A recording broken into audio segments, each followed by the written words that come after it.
Hi everyone, ಇವತ್ತು ಮೊಟ್ಟೆ ಮತ್ತು ಬೇಳೆ ಹಾಕ್ಬಿಟ್ಟು ಬೇಳೆ ಸಾಂಬಾರು ಮಾಡ್ತಾಯಿದ್ದೀನಿ.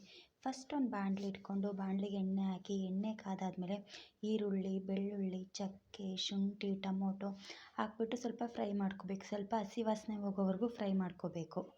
ಅದು ಹಸಿ ವಾಸನೆ ಹೋಗೋವರೆಗೂ ಫ್ರೈ ಮಾಡ್ಕೊಂಡ್ಮೇಲೆ ತೆಂಗಿನಕಾಯಿ ಹಾಕ್ಕೋಬೇಕು.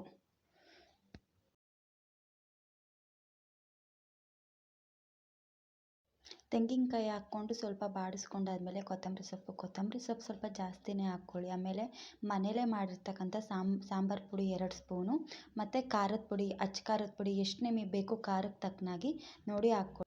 ಅದನ್ನ ಮಿಕ್ಸಿ ಜಾರ್ಗೆ ಹಾಕ್ಕೊಂಡು ನುಣ್ಣಗಾಗೋ ಫ್ರೈ ಮಾಡಿಕೊಂಡು ಆಮೇಲೆ ಒಂದು ಕುಕ್ಕರ್ ಇಟ್ಟು ಕುಕ್ಕರಿಗೆ ಎಣ್ಣೆ ಹಾಕಿ ಸ್ವಲ್ಪ ಸಾಸಿವೆ, ಜೀರಿಗೆ, ಕರಿಬೇವು ಮತ್ತು ಒಗ್ಗರಣೆಗೆ ಹೆಚ್ಚಿಕ್ಕಿರೋ ಈರುಳ್ಳಿ ಹಾಕ್ಕೊಂಬಿಟ್ಟು ಸ್ವಲ್ಪ ಕೆಂಪಗಾಗೋವರೆಗೂ ಫ್ರೈ ಮಾಡ್ಕೋಬೇಕು. ಅದು ಫ್ರೈ ಇಕ್ತಿದ್ದಂತೆ ನಾವೇನು ಅವರೆಬೇಳೆನ ನೆನೆಸಿಟ್ಕೊಂಡಿರ್ತೀವಿ ಬೆಳಗ್ಗೆಯಿಂದ, ಅವರೆಬೇಳೆನ ಹಾಕ್ಕೊಂಡು ಅದು ಸ್ವಲ್ಪ ಹಸಿ ವಾಸನೆ ಹೋಗೋವರೆಗೂ ಫ್ರೈ ಮಾಡ್ಕೋಬೇಕು. ಅದು ಹಸಿ ವಾಸನೆ ಹೋಗೋವರೆಗೂ ಫ್ರೈ ಮಾಡಾದ್ಮೇಲೆ ಅರಿಶಿನ ಪುಡಿ ಹಾಕ್ಕೋಬೇಕು. ಇದು ಆಪ್ಷನಲ್, ಬೇಕಾದರೆ ಹಾಕ್ಕೊಳ್ಳಿ, ಇಲ್ಲಾಂದರೆ ಬೇಡ.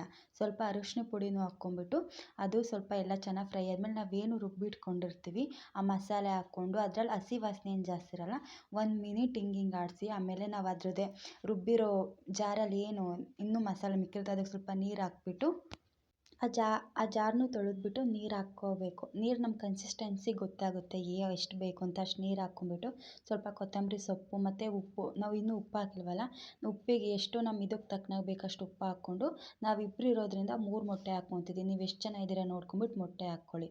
ಆಮೇಲೆ ಕಸೂರಿ ಮೇಥಿ ಹಾಕಿ, ಇದೊಂದು ನಂದು ಹಾಕಿರೋ ಕ್ಲಿಪ್ಪು ಕೊನೆಗೆ ಹಾಕ್ತಾಯಿದ್ದೀನಿ. ಕಸೂರಿ ಮೇಥಿ ಹಾಕ್ಕೊಂಡು ಒಂದು 3 ವಿಷಲ್ ಹಾಕಿಸ್ಕೊಂಡ್ರೆ ರುಚಿಯಾದ ಬೇಳೆ ಮತ್ತು ಮೊಟ್ಟೆ ಸಾರು ರೆಡಿ.